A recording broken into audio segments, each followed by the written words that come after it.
SpaceX seems determined to make Elon Musk's dream of colonizing Mars a reality, as it has several surprises for its spaceships. As a matter of fact, you can find out in this video that Elon Musk SpaceX just shocked the space industry with this new engine. Stay tuned until the end so you won't miss a thing. Welcome to Elon Musk era! Don't forget to like this video and subscribe to our channel to stay updated on our upcoming videos about Elon Musk, Tesla, SpaceX, and more. Many rocket experts assert to have the most up-to-date rocket technology. Meanwhile, SpaceX's CEO, Elon Musk, recently announced new outrageous engines which may have caught your attention. And the day after Thanksgiving, he sent out a company-wide email that painted a grim picture of the situation.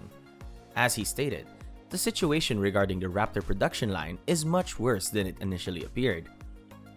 In other news, Elon Musk, the founder and CEO of SpaceX, used Twitter to give us some updates on the status of the Starship, its Raptor engines, and how some modifications are to be made to both.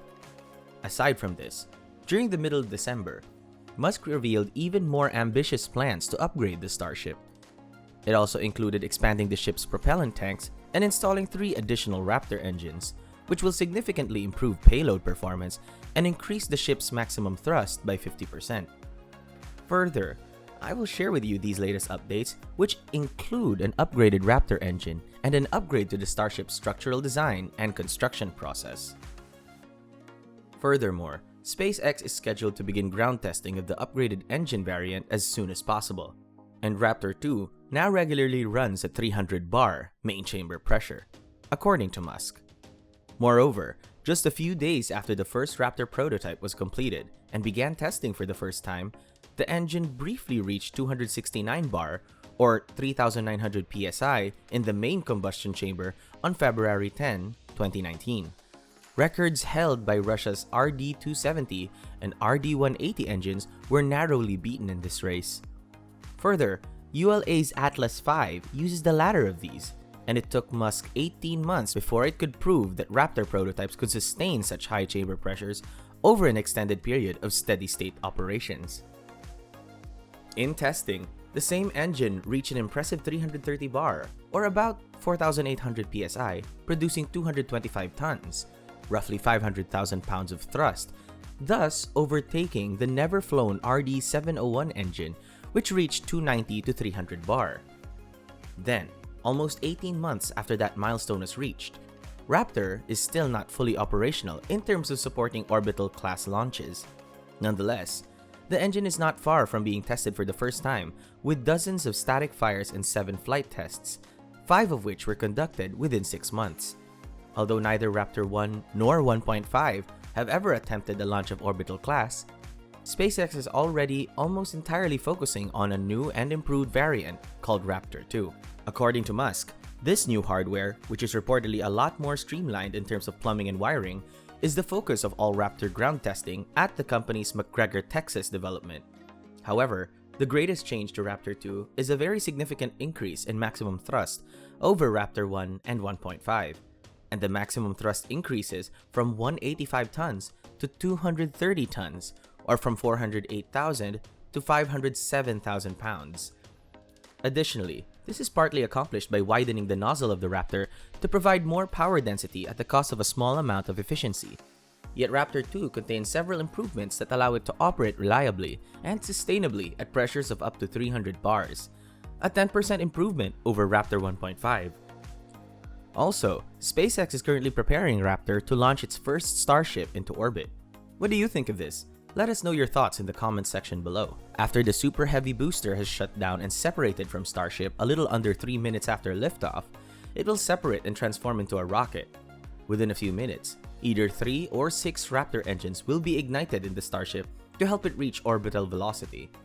Interestingly, the same timeline does not mention a deorbit burn. Without it, even if the Starship is approaching at orbital velocity, its first orbital test flight will be technically suborbital. According to this document, however, the orbital insertion burns for Starship will last between 5.5 to 6.5 minutes.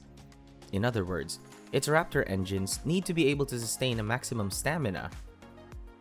Furthermore, the ship will be unable to reach orbit with its current design without the use of Raptor engines capable of continuously operating for around 6 minutes. Before the start of high-altitude Starship test flights in December 2020, the scope of Raptor's long-duration capabilities and the condition of SpaceX testing were relatively unknown. Ultimately, if SpaceX can enhance Raptor 2 to 230 tons of thrust, a super heavy boost over the 33 nearly identical engines would produce a peak launch thrust of approximately 7,600 tons or 16 million pounds. And the thrust-to-weight ratio for the spacecraft, in this case, would be more than 1.5, as Musk pointed out. Moreover, only a thrust-to-weight ratio of 1.3 for a liquid-powered rocket is very respectable and enhances the acceleration of launch pads. This feature reduces gravity loss in the first minutes of ascents, thereby improving its overall performance. Initially, Musk hinted that 33 engines will be added to Super Heavy, which was a departure from his comments made barely a month ago. Further, when he revealed that the number of engines had increased from 28 to 29, there was a possibility that they would go up to 32 in the future. It is also reported that SpaceX will likely add 3 more vacuum-optimized engines to Starship's 6 planned Raptors, leaving ships with 6 vacuum rack engines and 3 level engines, the same variant seen on the Super Heavy. Additionally, according to Musk, SpaceX has not yet determined whether Raptor Vacuum will be combined with Raptor 2 to increase its thrust, or whether the company will pursue greater efficiency instead.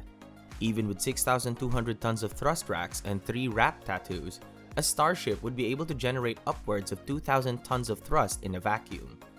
As a result, the upper stage has a thrust-to-weight ratio of 1.7, or even better than Falcon Heavy, and has almost as much thrust as Super Heavy. Moreover, the Raptor engine that will power Starships and Super Heavies is undergoing testing, and the development of SpaceX's engine testing facility in McGregor, Texas, just south of the city of Waco. And a new factory will open soon in the facility with 5 test bays and will provide Raptor 2 engine assembly services. Furthermore, Musk subtly tweeted one of the first Raptor 2 static fires on October 24th, revealing that the engine had produced a single thrust of roughly 540,000 pounds during a brief period of approximately 245 tons of thrust before exploding. Then, just about 2 months later, Musk has reported that Raptor 2 prototypes are running at 300 bar without any major issues. The fact is that they can ignite and shut off safely after burning for several minutes under high pressures.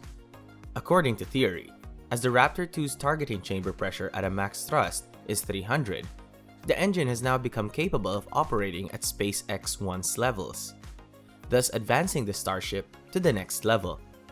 Furthermore, there is still a significant amount of work to be done before SpaceX can begin testing the first Raptor engine. Also, the first Starship or Super Heavy prototypes, if designed for the new engine, could use a vacuum boost or boost variants of the Raptor 2. On the other hand, the rapid progress Raptor 2 has made in its first few months of testing remains an exceptionally encouraging sign. At McGregor, test firings for the Raptor engines to be used in the Starship spacecraft and the Super Heavy booster have been conducted since September 2016.